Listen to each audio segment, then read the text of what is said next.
All right, listener, are you ready?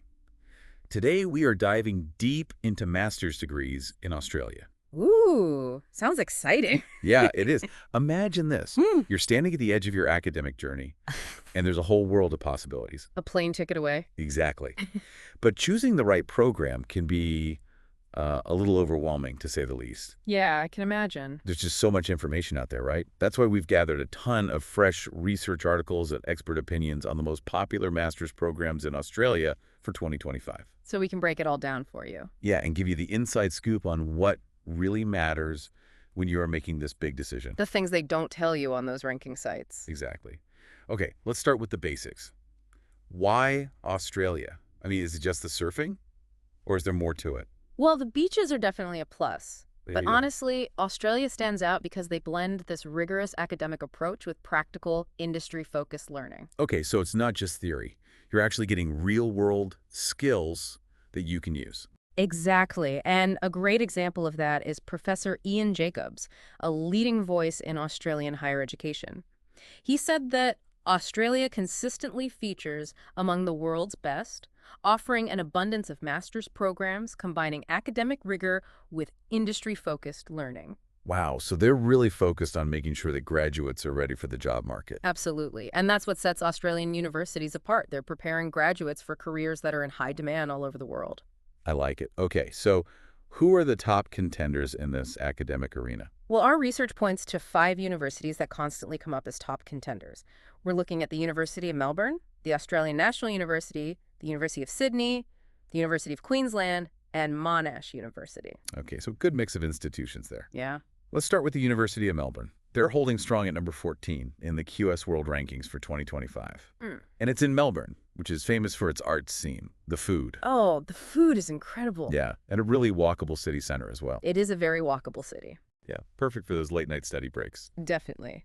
Melbourne is known for its strong programs in business, medicine, and engineering, of course. But they also have this really innovative Master of Data Science program that's been getting a lot of attention lately. Data science, that's a hot field right now. Mm. What makes Melbourne's program stand out, though? Well, it's known for its really unique focus on AI ethics. Preparing students for those complex challenges we are going to face in the future. Plus, Melbourne has all these amazing research partnerships with some of the biggest names in the industry. So you could be learning from and maybe even working with the people who are shaping the future of AI. Yeah, exactly. Talk about real-world experience. Right. Okay, what's next on our list? Next up, we're heading to Canberra, the capital of Australia. Okay. It's home to the Australian National University, or ANU, as most people call it. It's ranked 34th in the world for 2025. ANU, the policy powerhouse. So I'm guessing their programs in international relations, maybe data science and environmental science are pretty popular. You guessed it. ANU has these deep connections with government institutions. It opens doors to some amazing research opportunities and internships. Imagine working on policy changes while you're still studying. Wow, that would be incredible. Yeah, talk about making an impact. Right. Okay, I'm ready to trade those policy papers for some beach vibes. Mhm. What about the University of Sydney? They're coming in at number 19 in the world rankings. And of course, it's in Sydney, famous for that iconic harbor, beautiful beaches. Amazing beaches. Yeah, and super vibrant nightlife. Yeah, Sydney definitely offers a pretty dynamic student experience. But it's not just about the social scene. They've got some seriously world-renowned programs in business analytics, law, and health sciences. Okay, so they've got the substance to back up the style. Oh, absolutely. And their teaching methods are really innovative. I mean, they're pushing the boundaries. Innovate. Like, are we talking holograms and virtual reality lectures here? Well, not quite holograms yet, but they do go way beyond the traditional lectures. They incorporate interactive workshops, real-world case studies into their curriculum. They want to equip you with more than just a degree. They're giving you those practical skills and experiences you need to really thrive in a job market that's constantly changing. So it sounds like they're really preparing you to hit the ground running after graduation. I like Mhm. that.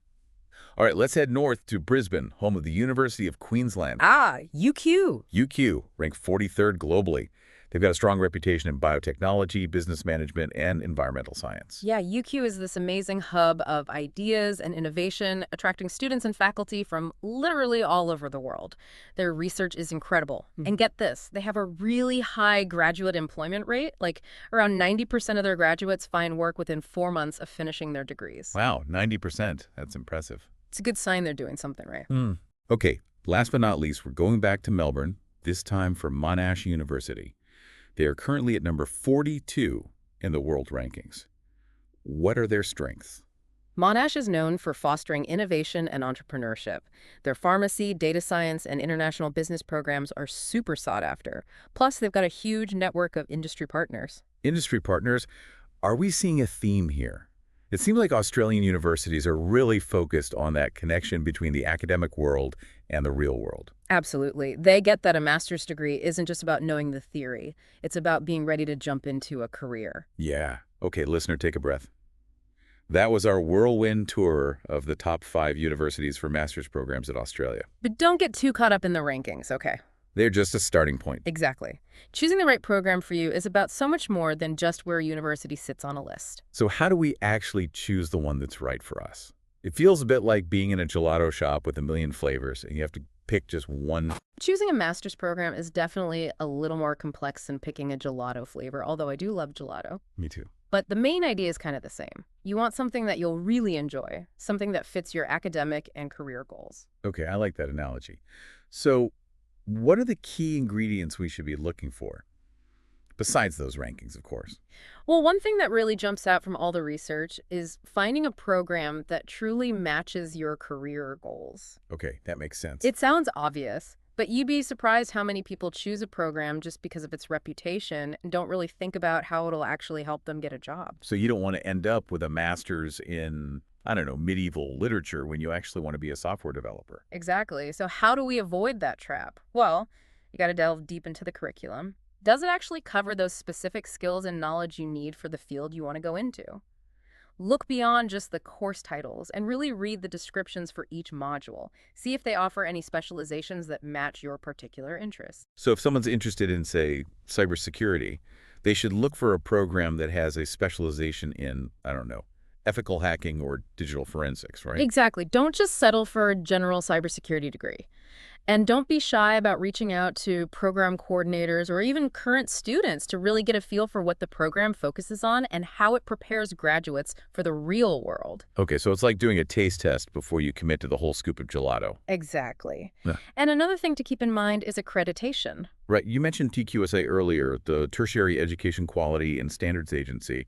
What role do they play? A huge role. They make sure Australian universities are meeting these high standards. They have this incredibly thorough accreditation process. Okay. It covers everything, the curriculum, teaching quality, even the financial stability of the university. So basically, TQSA is like a seal of approval. Exactly. It means you are getting a degree that's recognized all over the world, right? Right. Yeah. And that's important for employers, other educational institutions, and those professional bodies globally. It really adds a level of credibility to your Australian degree. Speaking of credibility, let's talk about career prospects. How does having a master's degree from Australia translate into job opportunities? Do employers actually care about that Australian experience? Oh, they absolutely do. Australian universities are known for their focus on what the industry needs.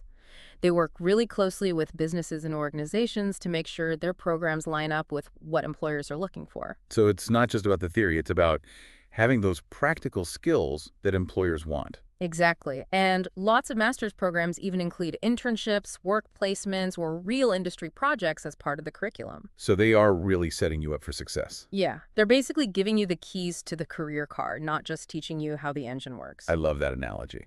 And let's not forget about those post-study work visas. They give international students the chance to stay in Australia for a few years after they graduate so they can get more work experience. That's huge. It is. It's a golden opportunity to build your network, really experience that Aussie work culture, and potentially even set yourself up for permanent residency. Okay, so you're not just getting a degree, you're potentially opening doors to a whole new life in Australia. It's definitely a possibility.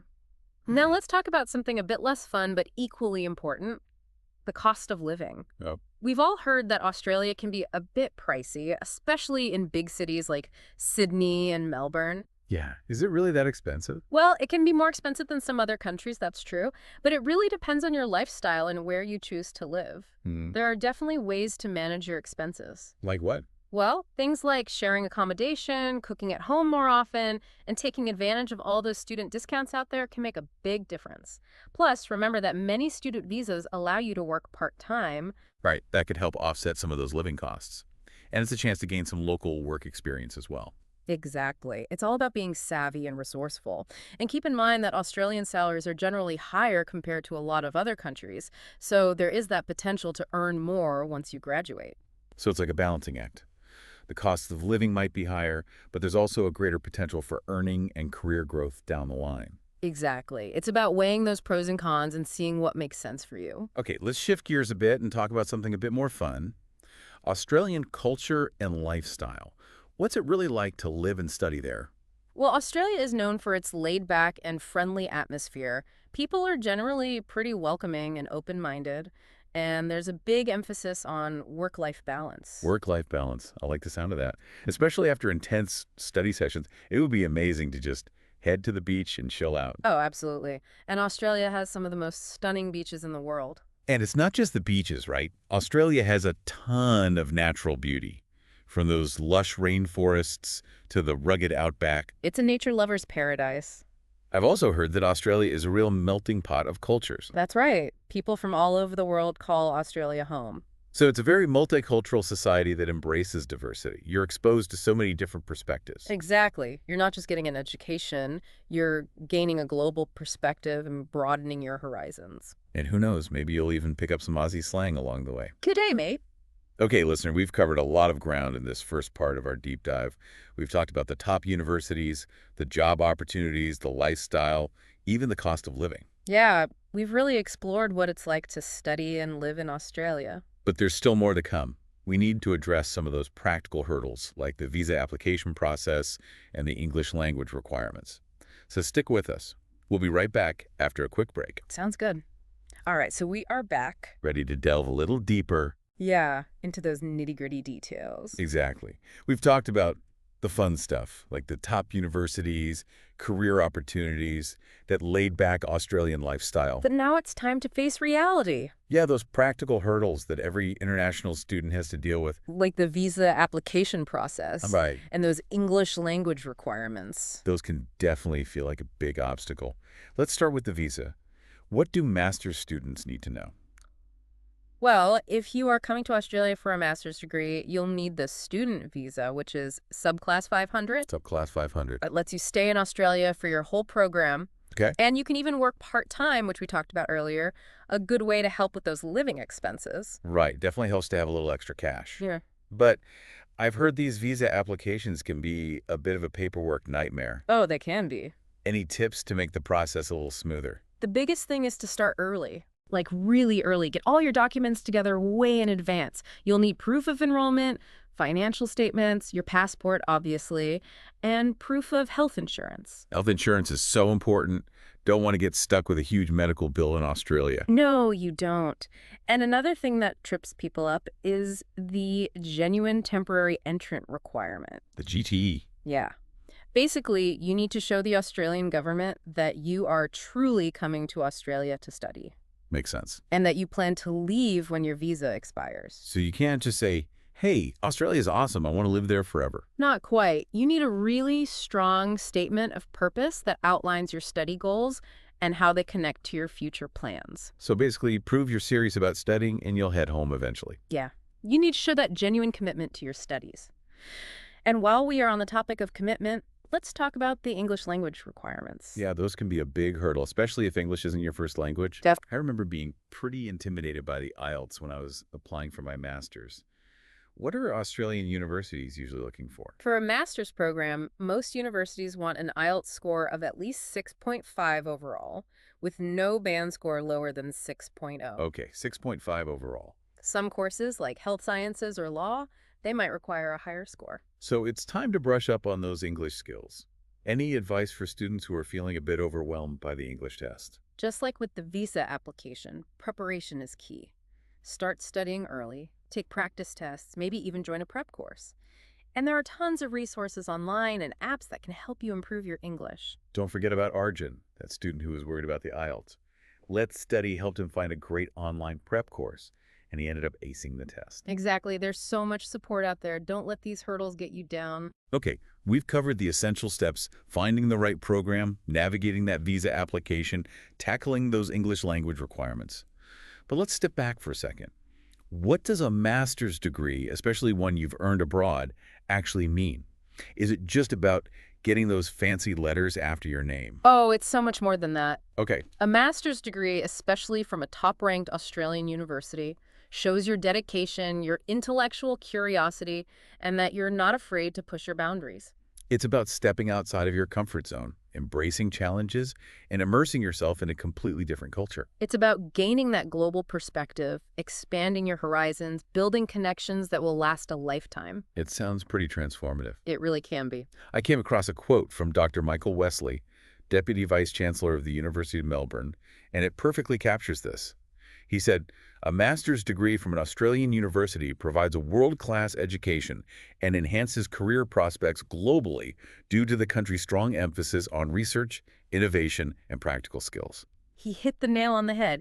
It's that blend of academic excellence, real-world skills, and a global outlook that makes an Australian master's degree so valuable. So it's an investment in your future, not just professionally, but personally as well. Exactly. Okay, listener, we're back for the final part of our Australian Masters deep dive. We've covered a lot of ground already. The top universities, those amazing career opportunities, even the cost of living, and the laid-back lifestyle. But we can't forget about some of those essential steps that are a little less glamorous. Right, those practical hurdles. Yeah, like getting your visa sorted and meeting those English language requirements. Those can definitely feel a bit overwhelming. Let's start with the visa. What kind of visa do master's students need? Well, for a master's degree, you'll need a student visa. That's subclass 500. It allows you to stay in Australia for the whole duration of your program, and you can even work part-time, which can help with those living expenses. Right, subclass 500. Got it. But I've heard that the application process can be a bit of a headache. Any tips to make it a bit smoother? Definitely start early. I mean, like really early. Gather all the necessary documents way ahead of time. You'll need things, proof of enrollment, your financial statements, your passport, obviously, and evidence of health insurance. Health insurance is so important. You don't want to get caught out with a massive medical bill. Is there anything else that tends to trip students up? Yeah, the genuine temporary entrant requirement, the GTE, it can catch people off guard. Basically, you have to convince the Australian government that you are genuinely going to Australia to study and that you'll leave when your visa expires. So you can't just say, Australia's awesome, I want to live there forever. Yeah. You need a strong statement of purpose, Right, right? right. You need to outline your study goals, show how this master's degree fits into your bigger plans, show them you're serious. So basically prove that you're committed to studying and you'll head home eventually. Exactly. You need to demonstrate that commitment to your studies. And speaking of commitment, let's talk about English language requirements. Yes, those can be a bit daunting, especially as English isn't your first language. I remember feeling pretty intimidated by the IELTS myself when I was applying for my master's. What are the usual requirements for Australian universities? Most universities will require an IELTS score of at least 6.5 overall for a master's program, with no individual band score below 6.0. But some courses, especially in areas like health sciences or law, might ask for a higher score. Okay, so time to dust off those grammar books and practice those speaking skills. Any advice for students who are feeling overwhelmed by the English test? Preparation is key, just like with the visa application. Start studying early, take practice tests, and maybe think about joining a prep course. There are also a ton of online resources and apps that can be really helpful. Remember Arjun, that student who was worried about the IELTS? Let's Study helped him find a fantastic online prep course, and he aced it. It's a good reminder that there's support out there if you need it. Absolutely. Don't let these hurdles discourage you. With good planning and the right resources, you can definitely overcome them. Okay, so we've covered the essential steps: finding the perfect program, navigating that visa application, and tackling those English language requirements. But let's take a step back for a minute. What does a master's degree, especially one from abroad, really represent? Is it just about adding a few fancy letters after your name? Oh, it's so much more than that. A master's degree, particularly from a globally respected Australian university, it really shows your dedication, your intellectual curiosity, and your willingness to step outside your comfort zone. It's about embracing new challenges, immersing yourself in a different culture, and really broadening your horizons. Absolutely. It's about gaining a global perspective, making connections that could last a lifetime. Dr. Michael Wesley, Deputy Vice Chancellor of the University of Melbourne, said something that really captures this. He said, "A master's degree from an Australian university provides a world-class education and enhances career prospects globally due to the country's strong emphasis on research, innovation, and practical skills." He's right. It's that powerful combination of academic excellence, those real-world skills, and a global outlook that makes an Australian master's degree so valuable. So listener, as we wrap up this deep dive into the world of master's programs in Australia, remember, it's not just about the degree itself. It's about the journey, the personal growth, the transformation that happens along the way. It's about discovering new passions, challenging your own perspectives, and creating your own unique path to success. And who knows, maybe you'll be sharing your Australian adventure with the world someday. That's it for this episode of The Deep Dive. We hope we've given you the information and inspiration you need to start your own Australian master's adventure. Keep dreaming big, explore those options, and remember, your success story starts with you.